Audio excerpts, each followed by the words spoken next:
Jesús está cumpliendo la fiesta de los panes sin levadura. ¿Por qué? Porque la levadura tiene una connotación de pecado siempre en la Biblia y Jesús es el pan sin levadura, sin pecado. ¿Ya? Entonces, todas estas representaciones son cumplimientos proféticos que en definitiva se ven reflejados en el memorial que establece el mismo Señor Jesucristo. ¿Ya? Bueno, y tenemos que Jesús es el pan de vida y todo lo que vimos, ¿no es cierto? El deseo más grande que Jesús tenía al establecer este memorial era la comunión con sus hermanos. ¿Ya? De ahí también que se le llama la comunión, ¿ya? Pero no de la forma católica romana. No es que nos comemos a Jesús, es que conmemoramos lo que Jesús hizo, ¿ya? Los aspectos prácticos a considerar en cuanto a la ordenanza del Señor, lo primero que se establece, todo esto es un resumen, ¿no es cierto?, es la frecuencia, ¿no es cierto?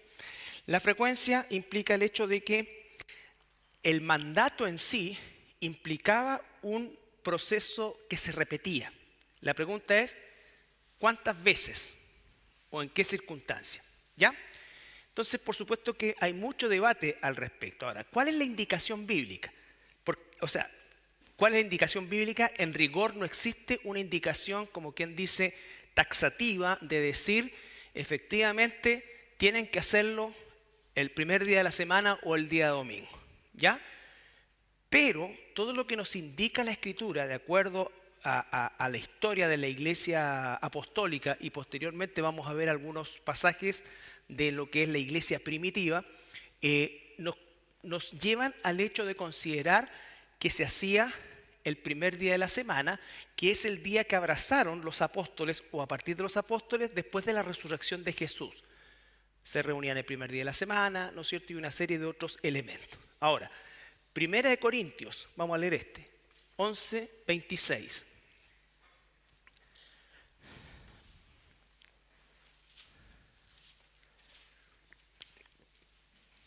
Tengo la dobladita aquí.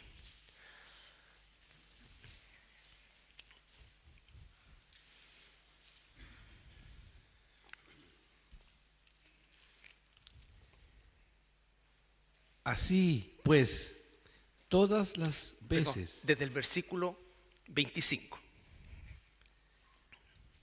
Asimismo, tomó también la copa, después de haber cenado, diciendo: esta copa es el nuevo pacto en mi sangre, haced esto todas las veces que la bebiereis, en memoria de mí. Ya, en memoria de mí, es un memorial, no es un nuevo sacrificio, no, es un memorial, ¿ya? Así pues, todas las veces que comiereis este pan y bebiereis esta copa, la muerte del Señor anunciáis hasta que Él venga. Claro, hasta que Él venga. Eso es lo que estamos esperando. Por eso, Él no viene a estar, como dicen los católicos romanos, a convertirse en cuerpo y sangre. Él no viene a acompañar el sacrificio, ni Él no viene en forma espiritual a ser parte del sacrificio o del memorial. No, Él está sentado a la diestra del Padre y Él dice: cada vez que estén juntos, recuérdenme de esto, hagan esto en memoria de mí. Y específicamente en memoria de ¿qué? De su muerte. Y a través de su muerte anunciamos su regreso. ¿Ya? Ahora, 1 Corintios 16, 1 y 2.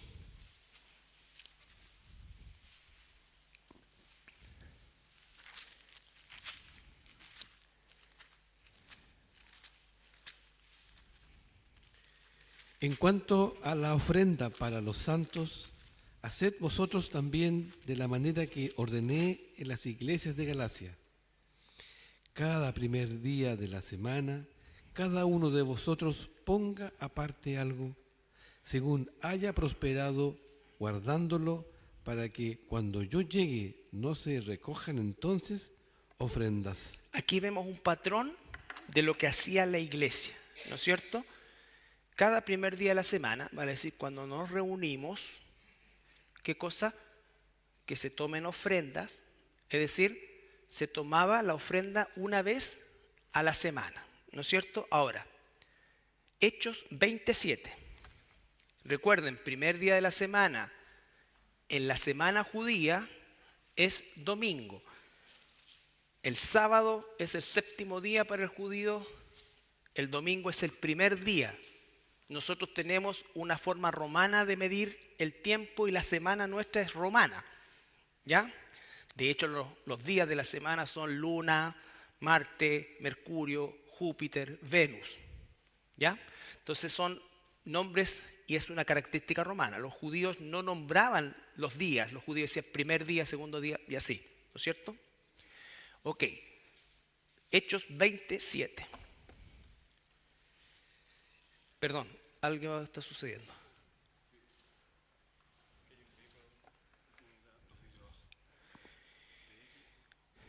Ya. Delta, Karin, Silvia, Víctor, 2-4. Tiene los vidrios abajo. DKSB 24. Es que me sé que estábamos en el ejército. Delta K. Es un Chevrolet.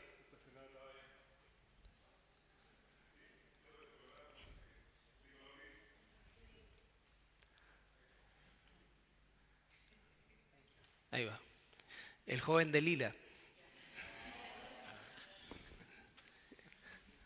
Ya. ¿En qué estamos? Ya, Hechos 27. Cada primer día de la semana.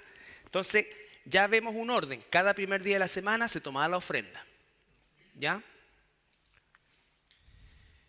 El primer día de la semana, reunidos los discípulos para partir el pan, Pablo les enseñaba habiendo de salir al día siguiente y alargó el discurso hasta la medianoche. Ya. Entonces se producen los tres elementos del servicio cristiano. Predicación de la palabra. Claro que al apóstol ahí se le pasó la mano, ¿recuerdan? 7 horas y se cayó uno del segundo piso, Eutico, y el apóstol lo resucitó. Ahora, si se cae el Ernie, yo no creo que pueda resucitarlo, pero así que afírmate bien. Sí. ¿Ya? Entonces tenemos predicación y tenemos ¿qué cosa? Partimiento del pan.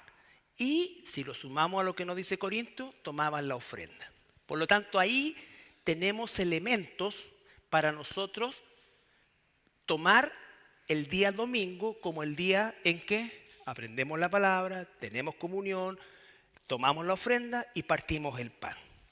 No hay ningún versículo que apoye el hacerlo una vez al mes, menos una vez al año. ¿Ya? Entonces, para que tú tengas tranquilidad, que aunque no existe un versículo tajante que diga el primer día de la semana tienen que tomar Santa Cena, lo que vemos en el desarrollo de la iglesia, ¿no es cierto? Y estamos hablando todavía del periodo de la iglesia apostólica, la primera iglesia en el libro de los Hechos, la iglesia de Corinto, más adelante, nos indica el primer día de la semana y tiene todo el sentido del mundo porque desde un principio los apóstoles abrazaron el día domingo en vez del sábado, entre otras cosas para conmemorar la resurrección de Jesús, pero también para separarse de la concepción judía del séptimo día. ¿Ya? Del séptimo día. ¿Estamos claros? Bien. Ahora, esto. Ahora, hay un documento que se llama la Didaché. En realidad es un manual. La Didaché es un manual, la palabra Didaché viene de la misma raíz de didascale o didáctico, ¿ya? Que significa enseñanza. Entonces es un manual cristiano que se comenzó a escribir por varios autores cristianos con el propósito, esto por supuesto no es canónico, lo que estoy diciendo es historia de la iglesia primitiva, ¿ya?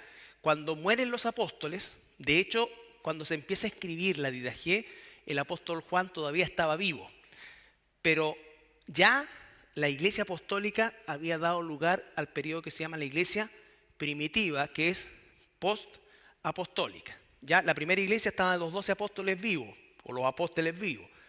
El último que queda acá es Juan. Pero ¿qué importancia tiene esto? Que ya habían congregaciones y dispersas por todo el imperio romano. ¿Y qué necesitaban?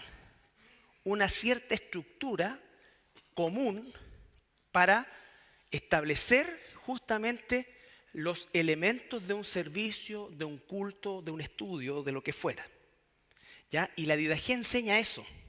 Por ejemplo, en la Didaché, ¿por qué? Porque habían preguntas de todo tipo. Por ejemplo, la Didaché resuelve la pregunta de cómo bautizar, porque lo que la Biblia nos enseña es que hay que bautizarse.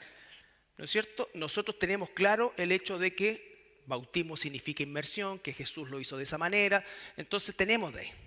Pero pasaba lo siguiente: ¿se puede bautizar a alguien en agua caliente? Habían ciudades del imperio, sobre todo las que estaban en la zona de Éfeso, donde habían grandes termas, aguas termales, que era habitual que la gente fuera y se bañara ahí. Entonces la pregunta era, ¿puede ser con agua caliente? Entonces dice, o puede ser con agua fría, puede ser con agua viva que corría o agua estancada. ¿Cómo se debe hacer? Porque todo eso estaba en la mente de las personas que preguntaban esto. Todos tenían claro que había que usar agua. Pero ¿se puede usar cualquier tipo de agua? ¿Y qué pasa si alguien no se puede meter al agua? ¿Se dan cuenta? Entonces, ese es el valor de la Didaché. Les vuelvo a insistir, no es un libro canónico, pero es un libro que fue utilizado, entre otros, por Orígenes, y si ustedes se dan cuenta, son fechas muy tempranas. Muy tempranas. Esto los católicos lo consideran de ellos, pero no es así, porque ellos dicen el Papa Orígenes. No, no era Papa. No existía el papado. ¿Ya? Entonces, ¿cerró bien, mi hijo? Bien. Uy, te hizo la gran Adán, la mujer que me diste, dejó los vidrios abajo. ¿Viste que han pasado casi 5.800 años de Adán y estamos igual? Ya. Sí, la gran Adán. Ya. Bien, entonces, ¿qué es el valor que tiene esto? Entonces dijeron, no, puede ser con agua, con esto, con todo. Y dice incluso, que es cosa que hemos hecho nosotros con personas enfermas, hermanos enfermos y todo esto, dice ya, si no se puede meter al agua, tomen un jarro y viértanle 3 veces un chorrito, ¿no es cierto? Y nombre del Padre, del Hijo y del Espíritu Santo. ¿Ya? Entonces la Didaché ayuda en eso, porque todos sabían que había que bautizar. Ahora, ¿cómo? Y eso pasa hasta el día de hoy. Hay personas, por ejemplo, que llegaron a la iglesia, venían de otros lugares y se quisieron bautizar de nuevo y dijeron que qué pasaba si se bautizaban acá, porque ellos venían con la idea de que se tenían que bautizar en un río porque el torrente se llevaba sus pecados. Entonces, tienes que explicarle esto y esto. Ya son cosas que muchas personas pueden tener. ¿Me entiendes? Puede ser en agua salada o tiene que ser en agua dulce. Porque si vamos a decir, bueno, Jesús se bautizó en un río, si nos pusiéramos cuadrados en cuanto a esa forma, diríamos que en un río. ¿Ya? Entonces la Didaché ayuda a eso. Ahora bien, ¿qué dice en relación a la cena del Señor? Este documento nos da pistas sobre la forma en que se practicaba en la iglesia primitiva. Se trataba de una comida que los cristianos celebraban en el día del Señor, vale decir el domingo, y en la Didaché se encuentra la oración, incluso establecer una oración modelo. Porque ¿qué decimos cuando vamos a celebrar esto? Porque no puedo decir esto es mi cuerpo porque no es mío, o sea, ¿ya? Y entonces esta es una oración modelo que ellos mandaran. No era un rezo, era un modelo. ¿Ya?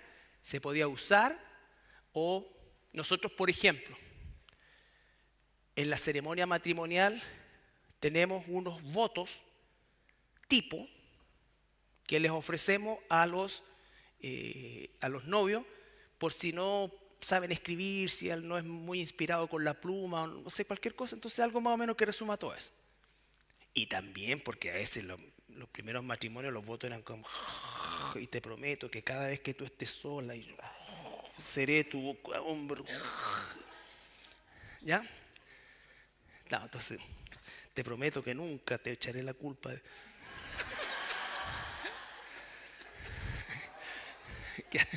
¿Qué hace? Mire. Ya. Entonces dice, Te damos gracias, Padre nuestro, por la santa viña de David, tu siervo, la que nos diste a conocer por medio de Jesús, tu siervo. Entonces les da una oración modelo. Esto está en la Didaché. No hay que hacer esto, pero es más o menos un orden, así como la oración modelo de lo que llamamos nosotros el Padre Nuestro, que no es un rezo, es un modelo. ¿Ya? Entonces, la Didaché dice que la cena del Señor se celebraba, como lo vamos a ver en Corinto, al calor de una cena, ¿no es cierto? No un almuerzo, una cena, ¿ya? Ahora, en Oriente se cena a las 6 de la tarde, ¿ya? Entonces, obviamente no es una cena como la que nosotros podemos ver el día de hoy, que será a las 9, 10 de la noche, no sé, ¿ya?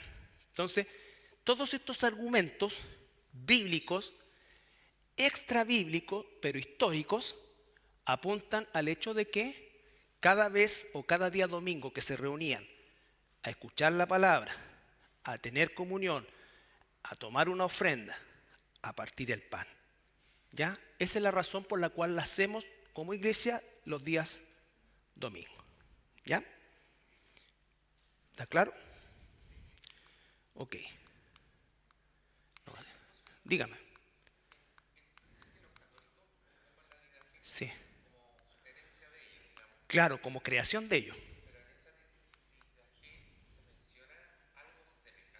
No, no, no, no. No, en absoluto. Buena pregunta, no se nombra nada de eso. Ahora, obviamente, como la gente no lee ni la Biblia, menos va a leer la Didaché, pueden decir lo que quieran, o tomar o extraer lo que les convenga. ¿Ya? Ahora, un punto importante. Recuerde que todo este proceso es para que nosotros entendamos que la cena del Señor es un momento conmemorativo que nos compete a los cristianos desde el punto de vista de entender lo que estamos haciendo y entender por qué lo estamos haciendo. Que el foco, a partir de esto, no deben ser los implementos, aunque los implementos, por supuesto que son importantes, pero no son el foco. El foco es recordar lo que Cristo hizo por nosotros. Ese es el foco, ¿ya? Entonces, no le debemos conferir a la cena del Señor, como muchas veces se le confiere al bautismo, más de lo que es. El bautismo es un reconocimiento público de un reconocernos como parte del cuerpo de Cristo, ¿ya? Lo mismo la cena del Señor. La cena del Señor y el bautismo no agregan nada a la obra de Cristo. ¿Estamos? Hebreos 7:27.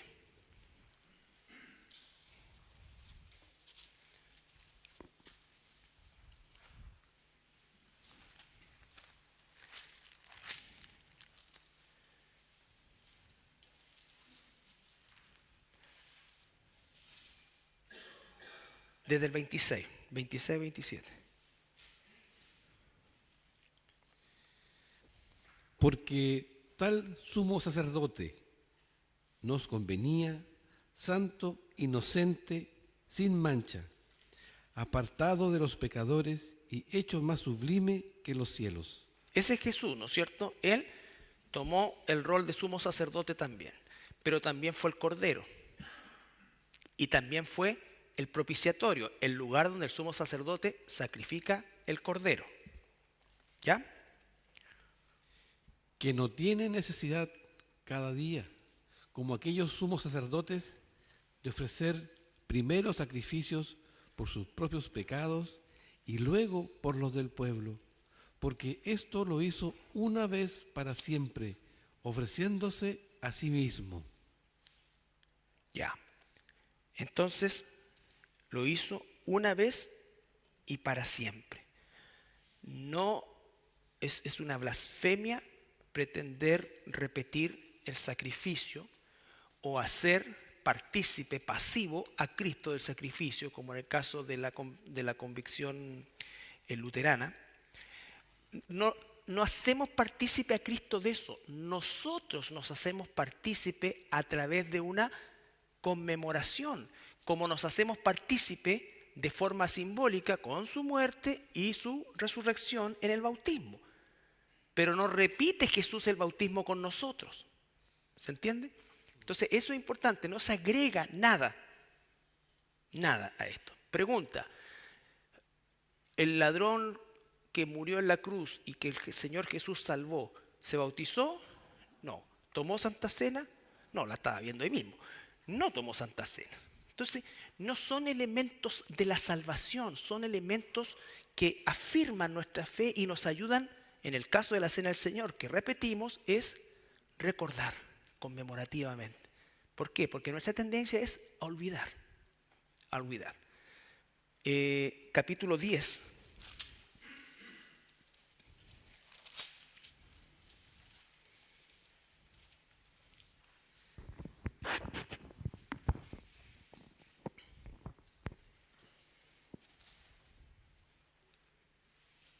Hebreos 10, 12 al 15.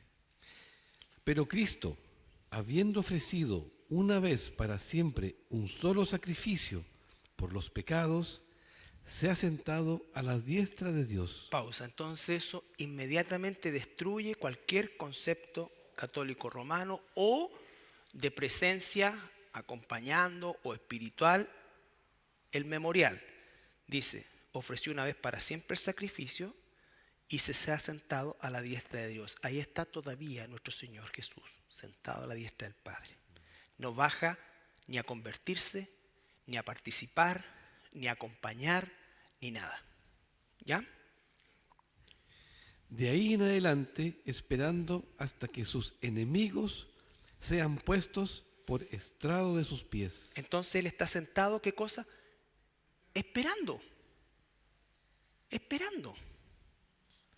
Por eso es una blasfemia cuando ocurre el tema de la misa. Y si nosotros como cristianos participamos sabiendo esto en una misa, estamos siendo parte de una blasfemia. Ahora, yo no le voy a decir a nadie, no vaya a una misa, pero usted tiene la información. Los pastores no estamos para prohibir cosas, no. Cada uno de nosotros es soberano sobre sus actos. Pero aquí está la información. No, pero es que yo me quedé parado atrás nomás. Dile eso al Señor, no a mí. Esto es eso. Lo mismo, cuidado con los que tienen niños, adolescentes y que que han tomado la opción de un colegio católico por el nivel de enseñanza o por lo que sea, tienen que saber que en algún momento se van a ver enfrentados a la primera comunión. Es una decisión de familia, es una decisión de ustedes, o de los que tengan niños adolescentes, o niños pequeños. Entonces tenemos que pensar bien las cosas cuando las hacemos. Ahora, bueno, ¿para qué? Pucha, si total, Él sabe que esto nada que ver. Y nosotros nos vendemos esas pomadas propias, ¿no es cierto? O sea, si cada uno se lo quiere vender a sí mismo, perfecto, pero no lo ofrezca a otro. Ni se justifique ni nada. No estoy diciendo que se va a morir, no. Simplemente nosotros tenemos que ser consecuentes con lo que sabemos, porque el conocimiento nos libera, pero también nos responsabiliza. ¿Ya? Bien. Porque con una sola ofrenda hizo perfectos para siempre a los santificados. O sea, a nosotros somos perfectos, no necesitamos nada más. Es eso lo que nos hizo perfectos. El bautismo no nos perfecciona, la cena del Señor no nos perfecciona. ¿Ya? Y nos atestigua lo mismo el Espíritu Santo, porque después de haber dicho... Ya, y ahí vuelvo a recordar el Antiguo Testamento con el pacto. ¿Ya? Primera de Pedro 3, 18.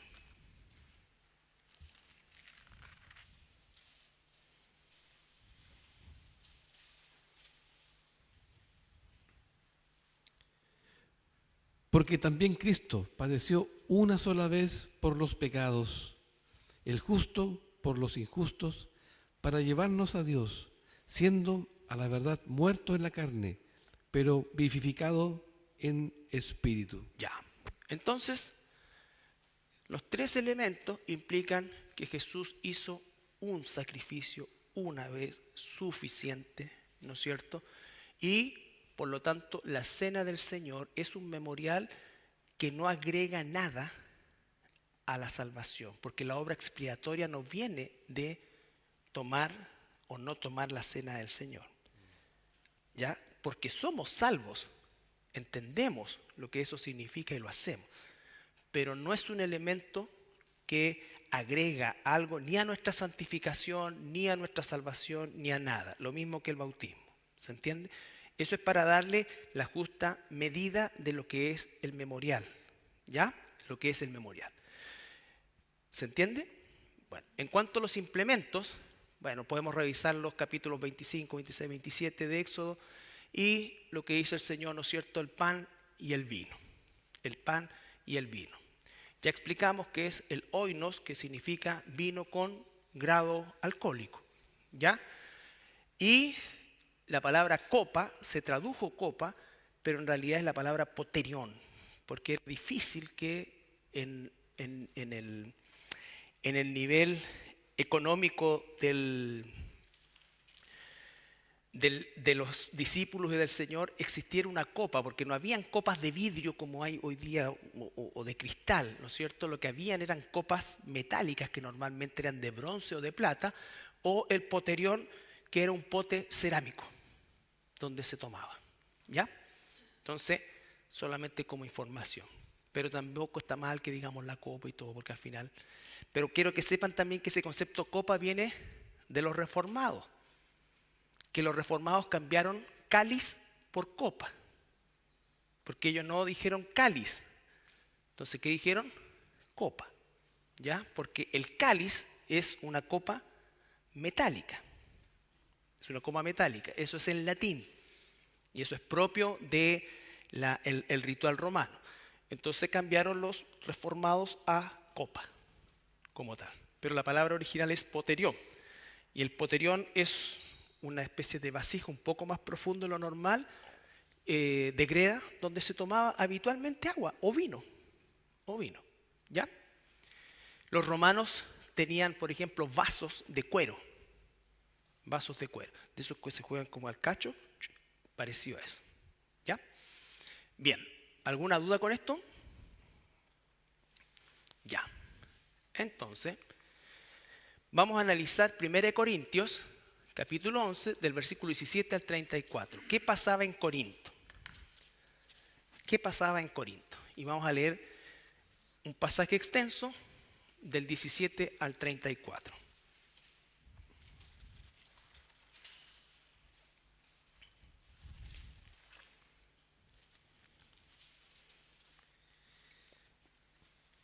Pero al anunciaros esto,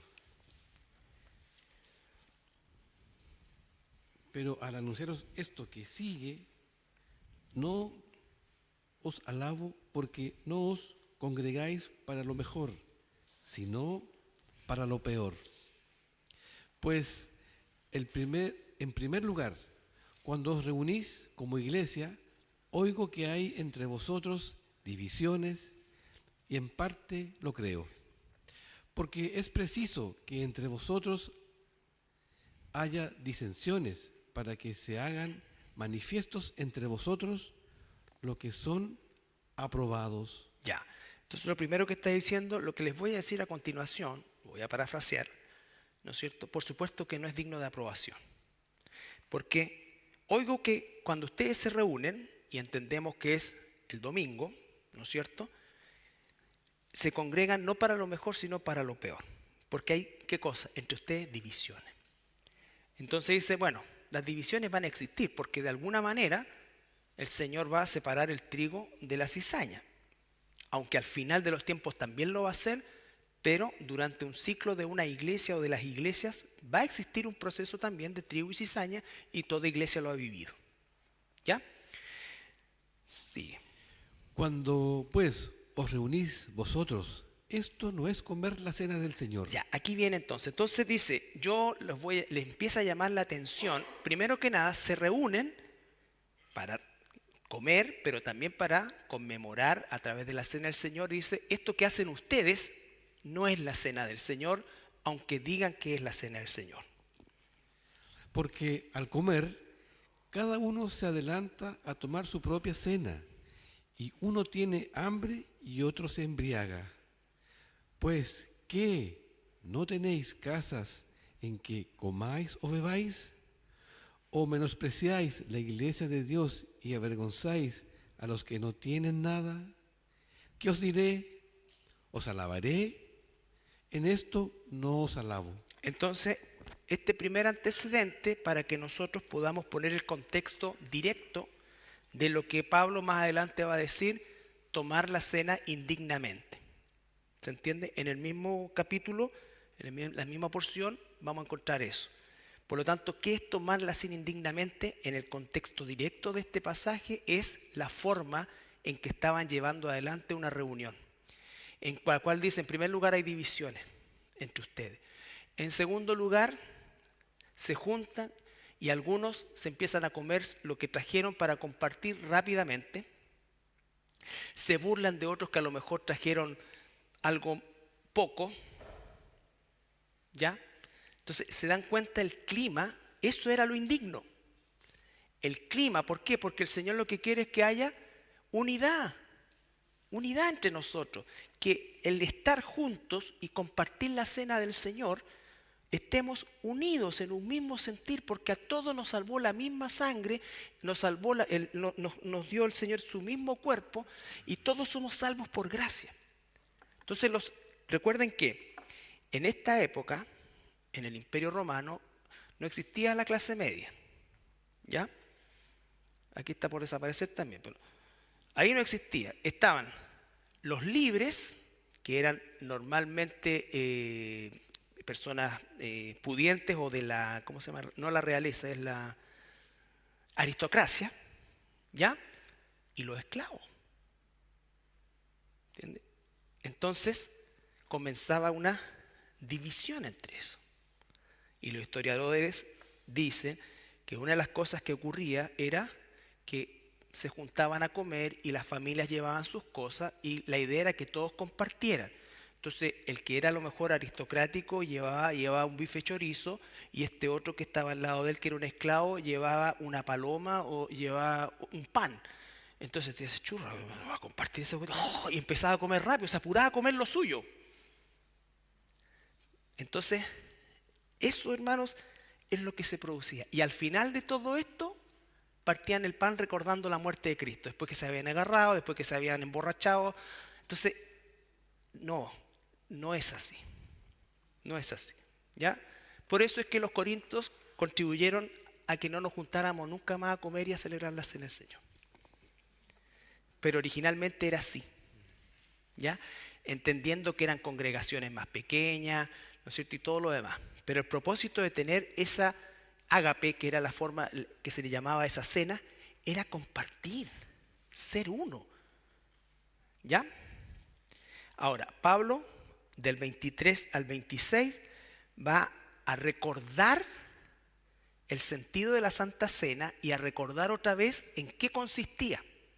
¿En qué consistía? ¿Cuál era el valor de ese memorial?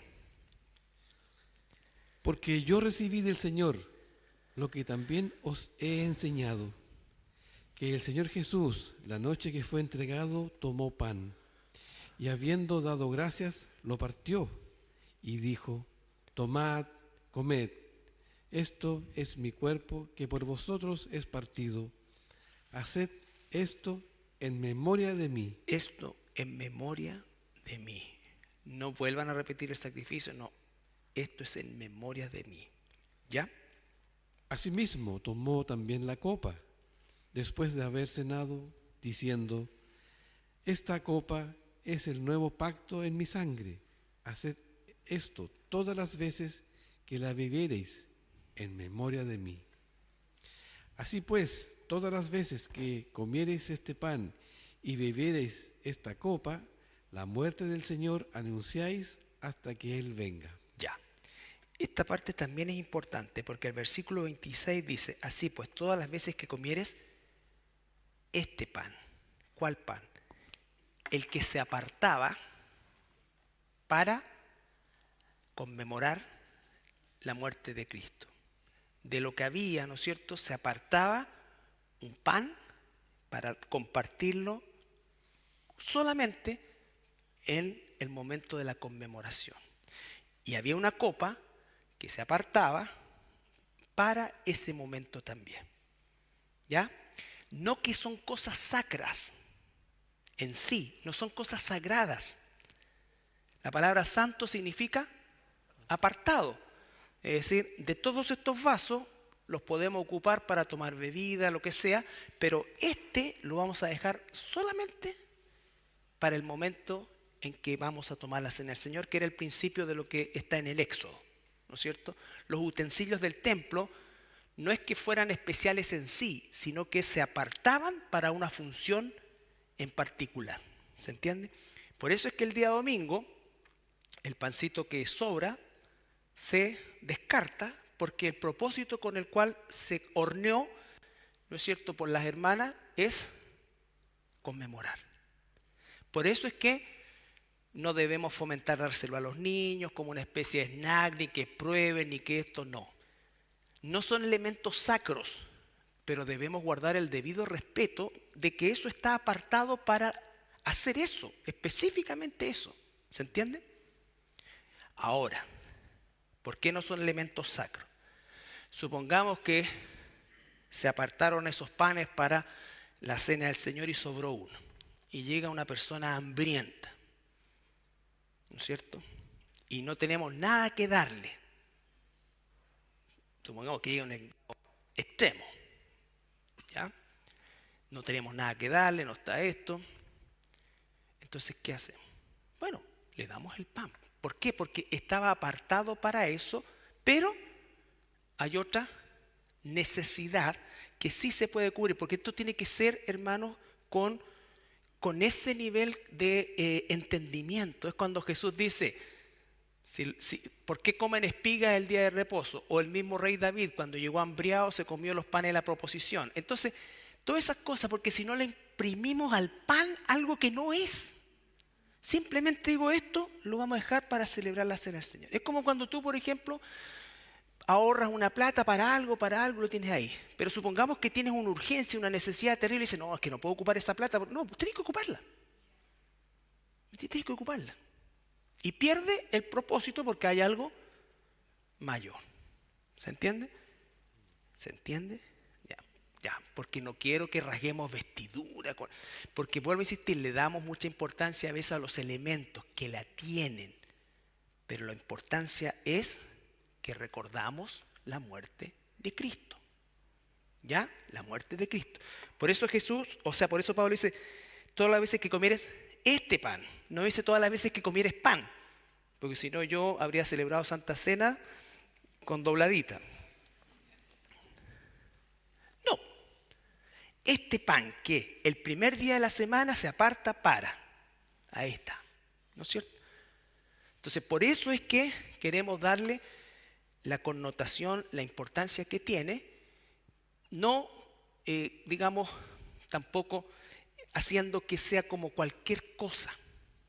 Un niño de 6 años, de 5 años, no sabe lo que es eso, o de 10 años incluso también, porque antes de darle tienes que hablar con él, haberle explicado todo y decirle que en su momento él va a tomar cena del Señor. Esa es la función tuya como papá. No decir, ay, pero qué tanto.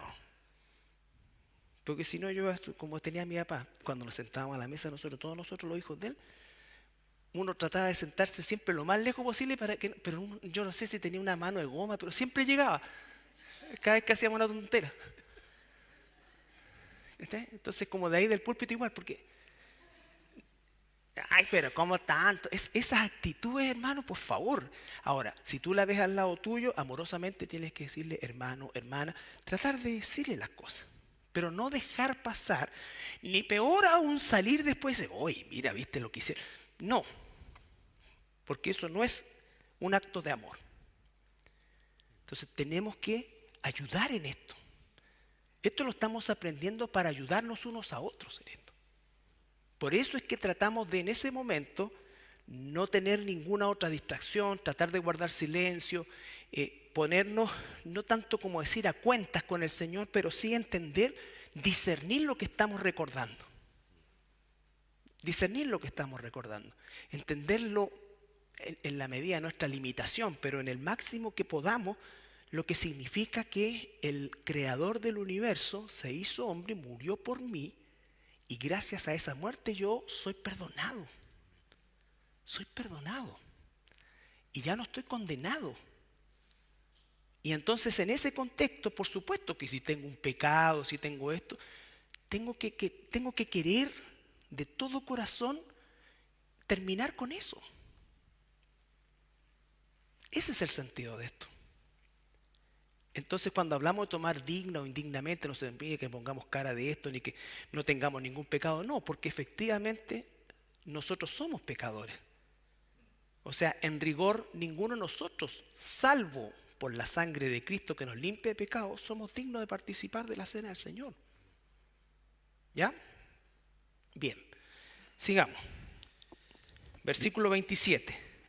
De manera que cualquiera que comiere este pan o bebiere esta copa del Pausa, vuelve a insistir, este pan, esta copa, vale decir lo que se apartó para. comiere este pan o bebiere esta copa del Señor, indignamente será culpado del cuerpo y de la sangre del Señor. Ya, porque si nosotros no discernimos lo que estamos recordando, entonces de salvados pasamos a ser culpados. No para condenación, entiéndase, no para condenación, sino para disciplina. ¿Ya? Para disciplina. Y viene más abajo, ¿se entiende? Por tanto, pruébese cada uno a sí mismo y coma así el del pan y beba de la copa. entonces eso significa, me pruebo a mí mismo, realmente me examino, ¿no es cierto? Y examíname, Señor, decía David.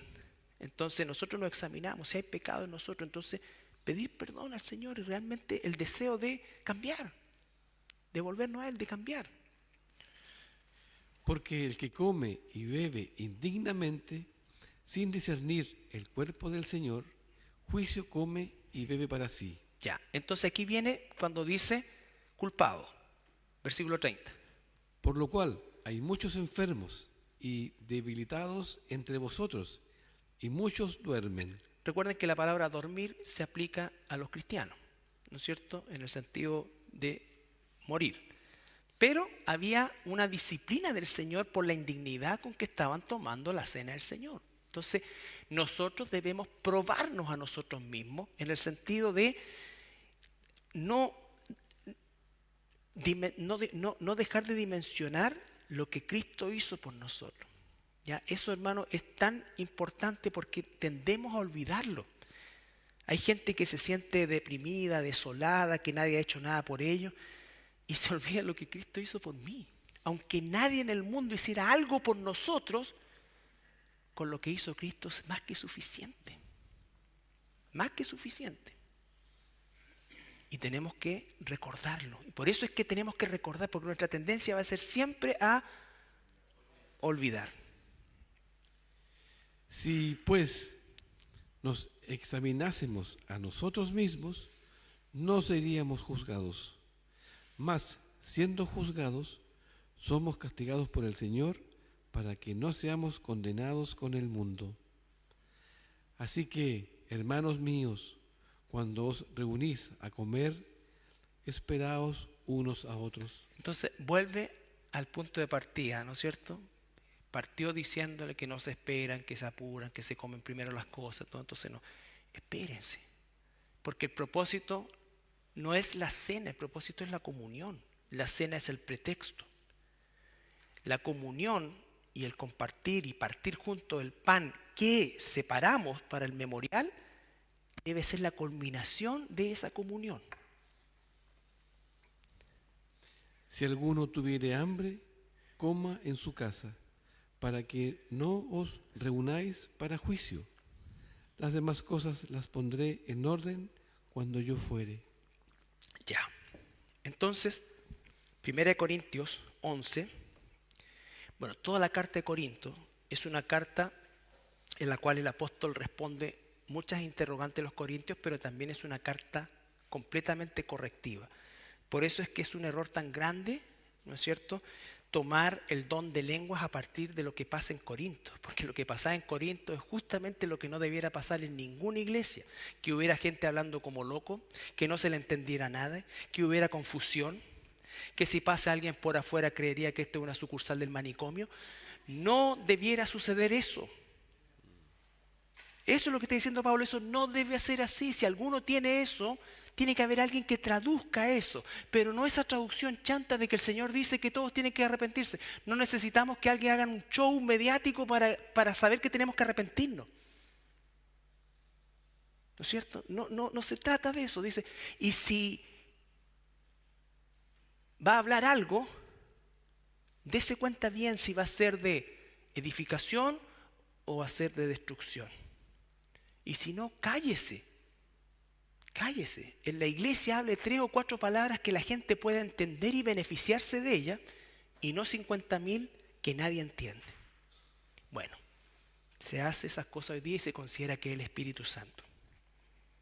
¿Se dan cuenta que se hacen cosas que no son bíblicas? En absoluto. Además son algo que está completamente vetado por el Señor, porque la carta de Corintios es exactamente lo que no debiéramos hacer. Si tenemos conflicto entre nosotros, no debiéramos ir al tiro a las autoridades civiles. Eso es lo que está diciendo. ¿Ya? Y lo mismo con la cena del Señor. Ellos lo estaban comiendo de forma indigna, pero esa indignidad específicamente en ese contexto era la forma en cómo se reunían, con divisiones, con envidia, ¿no es cierto?, con comparaciones, borrachera. ¿Te das cuenta? Entonces, a eso es el punto. ¿Ya?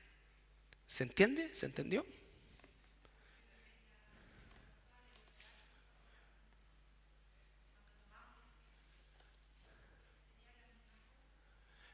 Claro, o sea, lo que pasa es que hoy día nosotros obviamente no nos reunimos en una cena, porque claro, ya somos demasiados. En ese tiempo cuando se reunían en las casas, a partir del pan normalmente no eran más de 15 personas. Y normalmente este pan, por eso lo nombra este pan, se hacía un pan grande que se iba pasando de persona en persona. ¿Ya? ¿En qué sentido? Lógico. Claro. Exacto. Pero recuerda que el contexto es inmediato, o sea, ahí existían las divisiones, porque estos se juntaban solamente con esto, estos se comían las cuestiones antes para no convidarle a este, entonces eso es el punto. Obviamente, si nosotros tenemos una división con alguien, dice que hasta donde depende de nosotros estemos en paz con todo. Nadie va a tomar la cena del Señor hoy día de forma incólume, eso es imposible. Eso es imposible, pero debemos tener siempre el deseo de que Dios obre en nosotros y nos cambie. Y nos cambie. ¿Sí?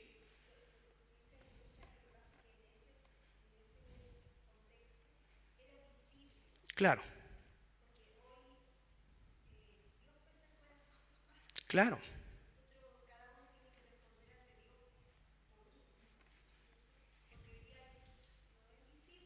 No. Pero por eso es que se enseña, porque la idea es que se haga en unidad. En unidad no significa que estamos todos felices y contentos.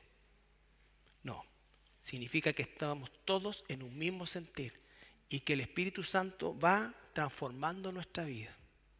Y que si he sido contencioso, tengo que pedir perdón por eso, pedir perdón a Dios, pedir perdón a la persona que ofendí.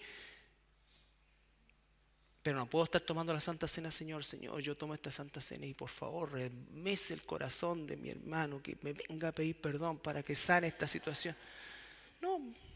No es ese el sentido, ¿ya? No, porque en el fondo el propósito de la Cena del Señor es la comunión. Que todos los que estamos aquí somos pecadores salvados por gracia. Que no hay ninguno que tenga un mérito, pero en lo más mínimo para ser partícipe de tan increíble obra del Señor. Y eso nos debe cambiar. Nos da la libertad de amarnos unos a otros, pero no por lo que somos, sino justamente porque lo que no somos, somos imperfectos, necesitamos afecto, queremos ser transformados por el Señor, pero todos estamos en un proceso constructivo. Exactamente, porque si alguien dice, no sé, pues vengo yo para acá, y dice, sí, en realidad yo fui a esa iglesia, pero no seguí yendo porque había cosas que no me gustan, o vi cosas, o me pasó esto, o me dijeron esto, o cualquier cosa. Viejo o amiga, amigo, donde tú vayas, vas a encontrar eso. Y como siempre digo, si encuentras una iglesia perfecta, no entre porque la vas a echar a perder. Déjala así nomás. No existe esa iglesia, pero si llegara a existir, entonces esa tontera de que, es que en realidad yo creo que... No, no, la iglesia es eso. Por eso Pablo dice los hermanos en Corinto. Eran hermanos. Eran hermanos. Ahora, nosotros no tenemos que, ¿cómo se llama?, apoyarnos en eso para hacerle la vida a cuadrito a las personas. También tenemos que pegarnos nuestro cachuchazo y saber efectivamente que yo tengo que cambiar. Po. Si yo soy de una forma que a la gente le molesta, por supuesto que tengo que cambiarla. Y pedir que el Espíritu Santo me transforme. ¿Ya? No esa tontera, bueno, así soy, me tienen que aceptar. Pues si, no, pues esas chorezas me enferman. Me enferma esa cuestión, te juro, no hay cosa más terrible que eso. Es como cuando yo era jefe allá abajo, despedía, pero ipso facto. No, eso a mí no me corresponde, pero la palabra mágica va a decir, te fuiste. Aquí te corresponde todo, desde recoger los papeles, el baño, barrer, todo lo que esté, todo. Aquí todos hacemos de todo. Hija. ¿Mm? El cuerpo. Exacto.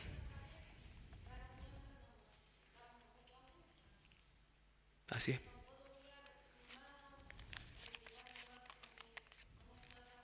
Claro.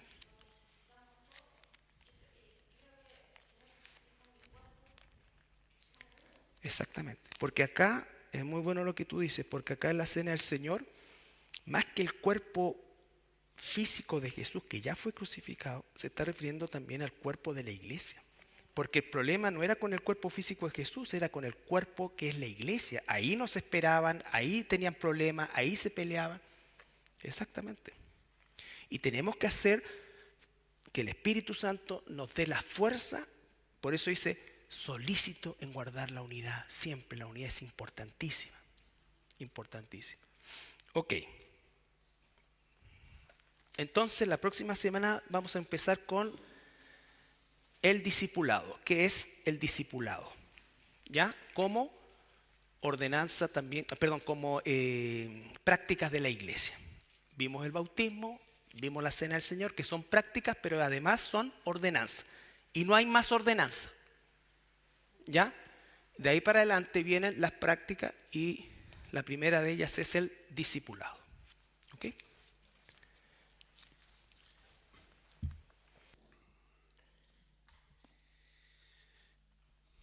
Gracias, Padre, por el estudio del día de hoy.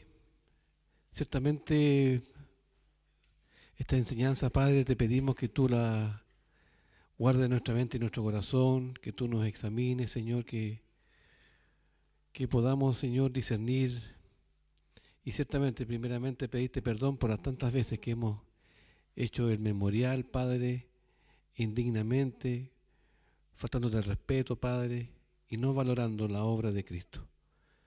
Padre Santo, que este estudio, Señor, nos mueva, Señor, a hacerlo como a ti te agrada, Padre. Y, Señor, que tú trates con cada uno de nosotros, Padre. Queremos ser agradables delante de ti en todas las cosas, Padre, que podamos hacer. Y ciertamente en el memorial, Padre, de la Santa Cena, hacerlo para la gloria y honra de Cristo y agradable delante de tus ojos, Señor. Te pedimos que tú, por medio de tu Espíritu Santo, tú nos hables, nos corrijas, nos animes cuando hemos estado mal en esto, Señor, y nos afirme también cuando lo hemos hecho bien, Señor, y no tener juicio, no tener condena, solamente pedirte, Señor, que podamos tener siempre un corazón limpio delante de ti y que nos podamos ayudar unos a otros como familia espiritual. Padre Santo, obra en este estudio, Señor, y te pedimos que ya ciertamente este próximo domingo, Padre, lo podamos poner en práctica conforme a como a ti te agrada, Padre. Dejamos esta oración delante de ti, en el nombre de Jesús. Amén.